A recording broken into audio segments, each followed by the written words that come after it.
नमस्कार साथियों, मिधांस की कहानियाँ यूट्यूब चैनल में आपका स्वागत है। यमुना के किनारे धर्मस्थान नामक एक नगर था।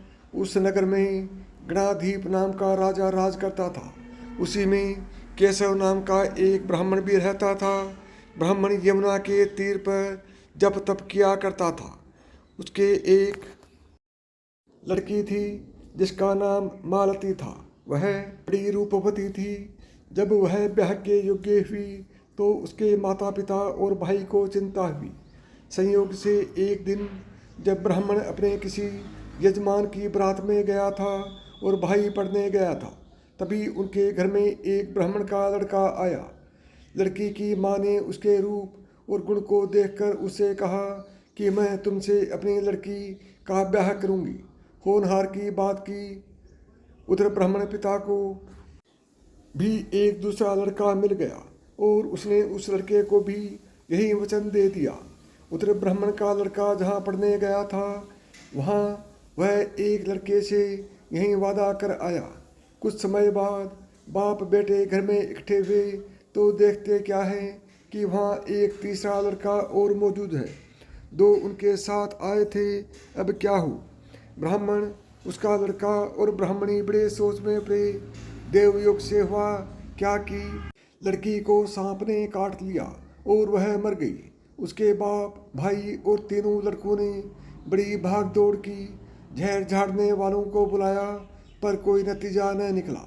सब अपनी अपनी करके चले गए। दुखी होकर वे उस लड़की को शमशान में ले गए और क्रियाक्रम कर आए। तीनों लड़कों में से एक ने तो उसकी हड्डियां चुन ली और फकीर बनकर जंगल में चला गया। दूसरे ने राख की गठरी बांधी और वहीं झोंपड़ी डालकर रहने लगा। तीसरा योगी होकर देश देश घूमने लगा। एक दिन की बात है, वह तीसरा लड़का घूमते घामते किसी नगर में पहुंचा और एक ब्राह्मणी के घर भोजन करने बैठा। जैसे ही उस घर की ब्राह्मणी भोजन परोसने आई कि उसके छोटे लड़के ने उसका आंचल पकड़ लिया। ब्राह्मणी से अपना आंचल छूटता नहीं था। ब्राह्मणी को बड़ा गुस्सा आया।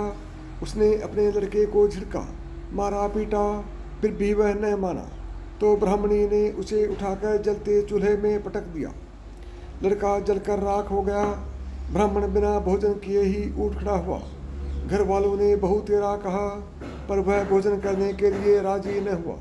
उसने कहा कि जिस घर में ऐसी राक्षसी हो उसमें मैं भोजन नहीं कर सकता। इतना सुनकर वह आदमी भीतर गया और संजीवनी विद्या की पोथी लाकर एक मंत्र पढ़ा। जलकर राख हो चुका लड़का फिर से जीवित हो गया। यह देखकर ब्राह्मणी सोचने लगा कि अगर यह पोथी मेरे हाथ पड़ जाए तो मैं भी उस लड़की को फिर से जला सकता हूँ। इसके बाद उसने भोजन किया और वहीं ठहर गया। जब रात को सब खा पी कर सो गए तो वह ब्राह्मण चुपचाप वह पोथी लेकर चल दिया जिस स्थान पर उस लड़की को जलाया गया था। वहां जाकर उसने देखा कि दूसरे लड़के वहां बैठे बातें कर रहे हैं।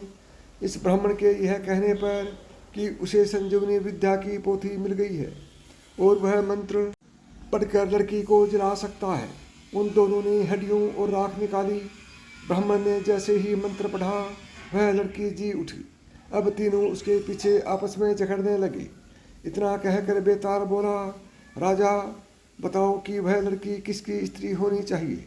राजा ने जवाब दिया, जो वहाँ। बेताल ने पूछा। राजा बोला, जिसने हड्डियाँ रखी वह तो उसके बेटे के बराबर हुआ। जिसने विद्या सीखकर जीवन दान दिया वह बाप के बराबर हुआ।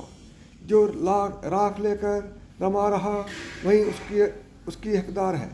राजा का यह जवाब सुनकर बेताल फिर पेड़ पर जाकर लटक गया।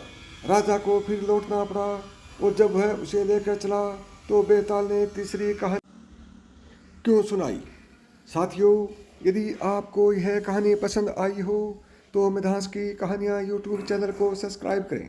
नमस्कार दोस्तों, जय श्री कृष्ण।